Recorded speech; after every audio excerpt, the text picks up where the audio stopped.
Hi, everybody. This is Dr. Duck Vong, Director of Bariatrics for Loveless Bariatrics in Albuquerque, author of Ultimate Gastric Sleeve Success, which is available on Amazon.com.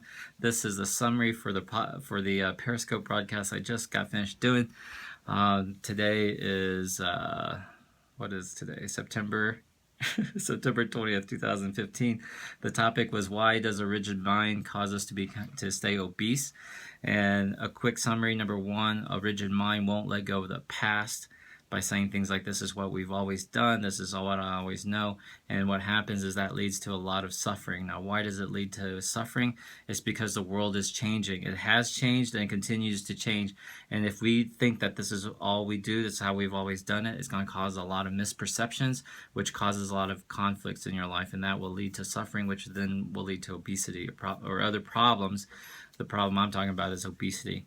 Number two, a rigid mind keeps your mind closed to new ideas and new possibilities, and that's terrible. You think, well, I've never been a good athlete, so that means you can't run. You think this is the way we've always done it, so you won't try new things. You say, I was never a good student, so that means you won't go back to school, etc. So it keeps your mind closed to new ideas and possibilities. Now, how do you change a rigid mind? Two tips. Number one, first tip is you have to release these old thoughts. So every time you have an old thought, you let it go. So for example, if you say, this pizza's to die for, you kind of go, is that a real thought or is that an old thought? This pizza's good, but it's not to die for. You can keep eating the pizza, that's okay. So the first thing is to let go of old thoughts, but you don't have to change the behavior. You can just change the thought. This pizza is to die for. No, it's really not to die for. It's good. I like it. And then you eat the pizza. And then number two is you add new behaviors. So in the pizza example, instead of having 3 pieces of pizza or 4 or 5 pieces of pizza, you might have that one piece of pizza and have it on top of a big ass salad. So you add a new behavior. You just add new behavior. Or with your pizza, instead of having a Coke, you'll drink nothing but water. So eventually what's going to happen is, over time, when you release the old thoughts, it will and do new behaviors. Those new behaviors will become your everyday behaviors and replace your old behaviors. It's just too hard to try to change old behaviors immediately. Does that make sense?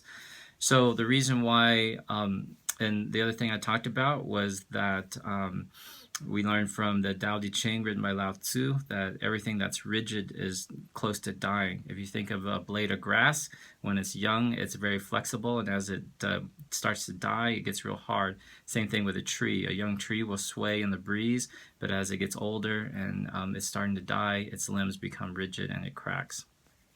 So rigidity means you're getting older to death. So you want to stay flexible, but in this case, really flexible in your mind. You don't want to have a rigid mind. You want to be open to new ideas. You want to be open to new possibilities. You don't want to stay trapped in your past, into these beliefs, because it will lead to a lot of misperceptions.